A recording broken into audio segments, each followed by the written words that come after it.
Oi, oi, and we're back. Now, today, we're going to talk about jealousy. Jealousy is the topic today. Or is it? One moment. Shakespeare. You know I love Shakespeare. One of his most famous plays is called Othello. And in Othello, Othello's enemy, Iago, calls jealousy the green-eyed monster. This is a phrase which is stuck to jealousy because it is green, which is the color which we associate with jealousy these days. In English, you talk about green with envy. Now that kind of suggests that jealousy and envy are the same thing. But are they? Is it jealousy? Is it envy? Are they the same thing? Well, the answer is yes and no. Because really, they're not the same thing. If we go back to the Greeks, we go back to Aristotle, one of the great Greek thinkers. Me and Aristotle were like that.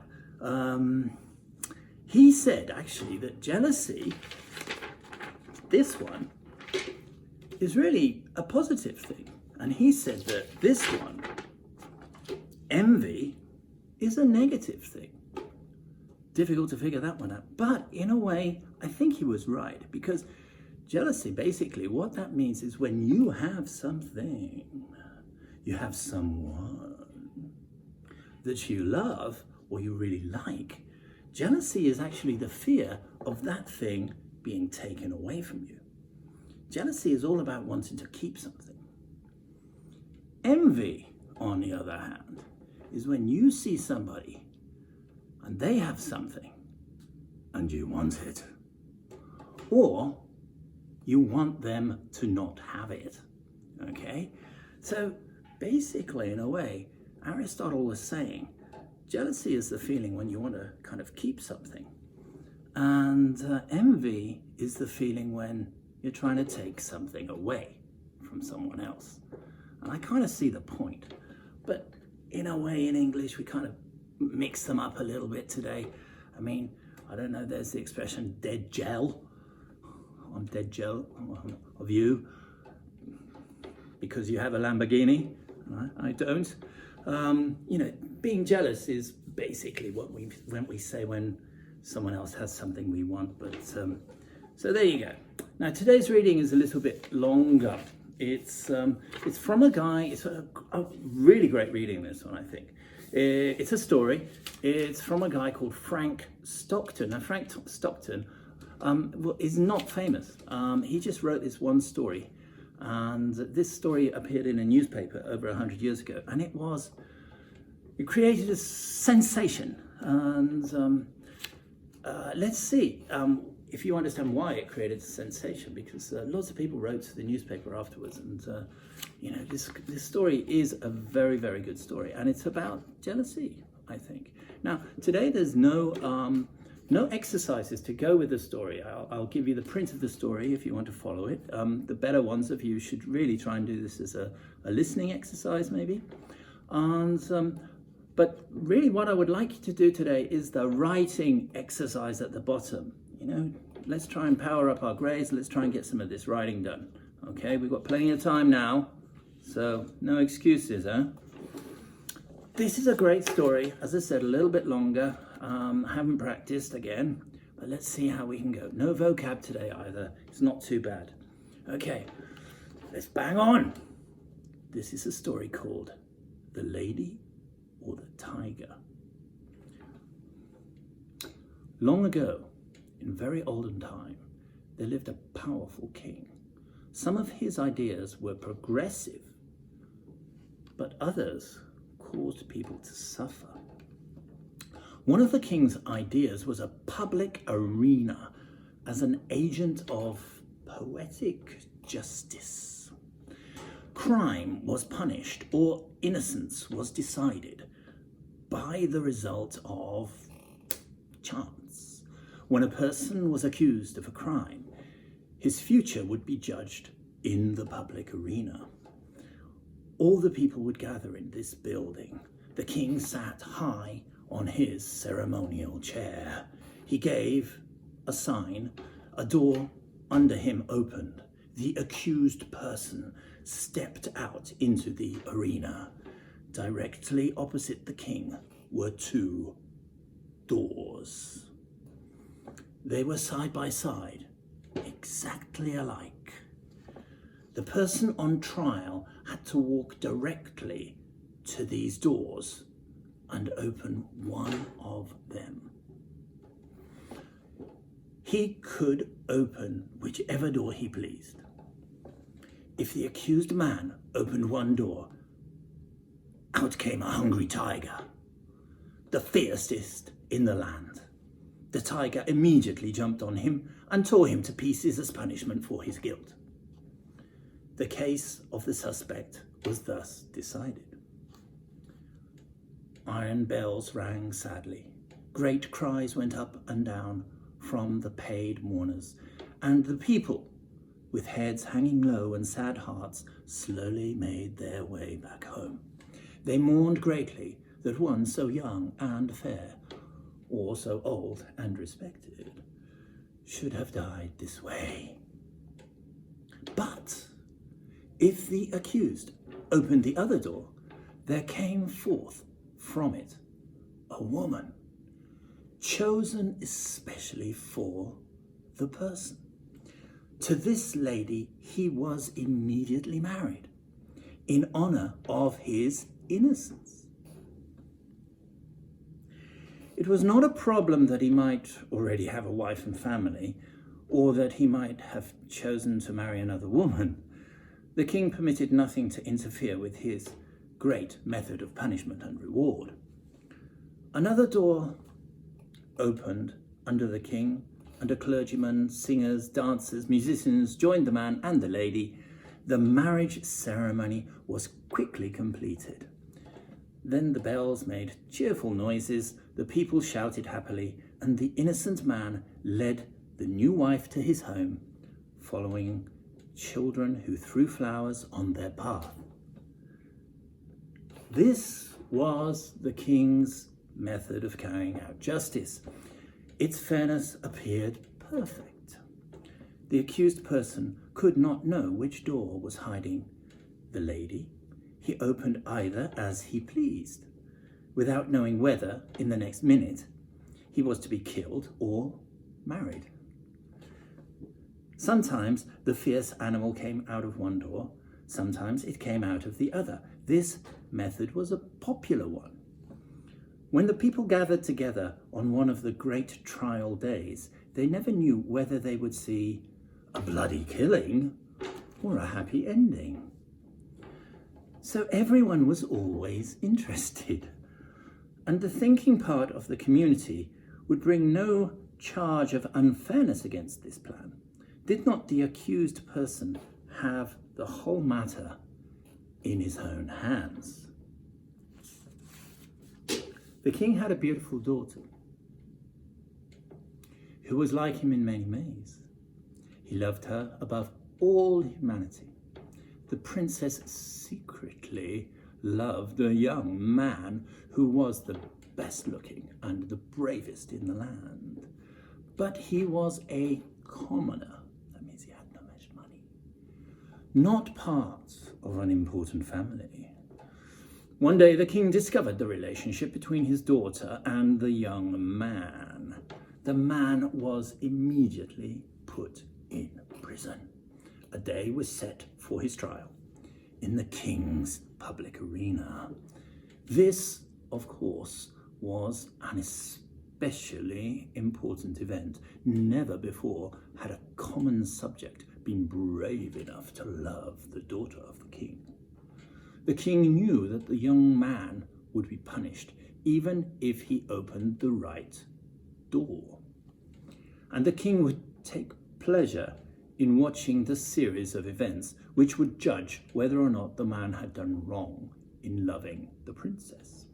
The day of the trial arrived.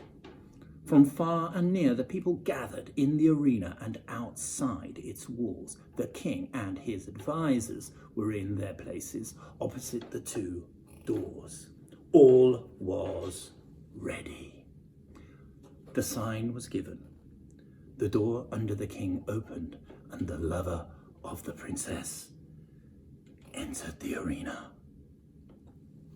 Tall, beautiful, fair, his appearance was met with a sound of approval and tension.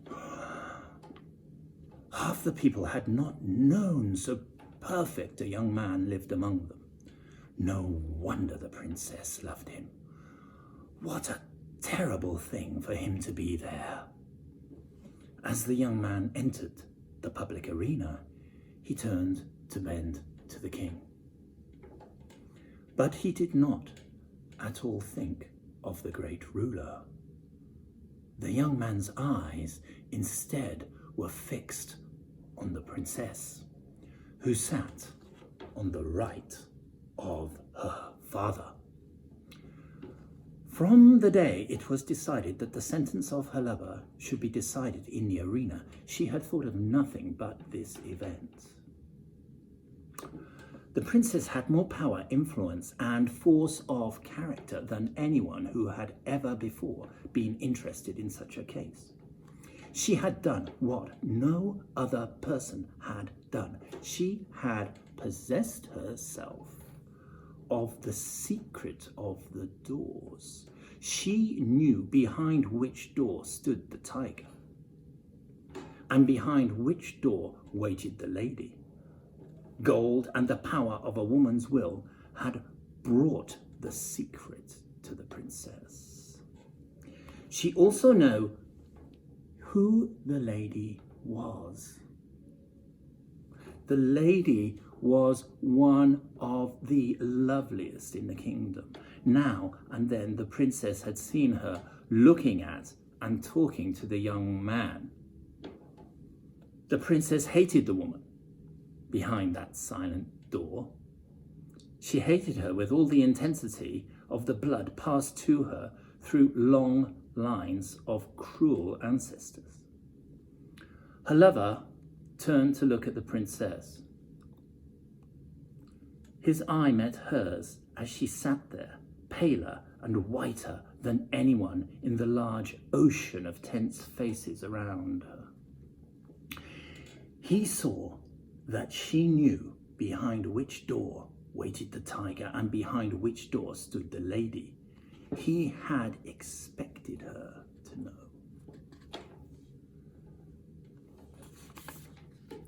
The only hope for the young man was based on the success of the princess in discovering this mystery.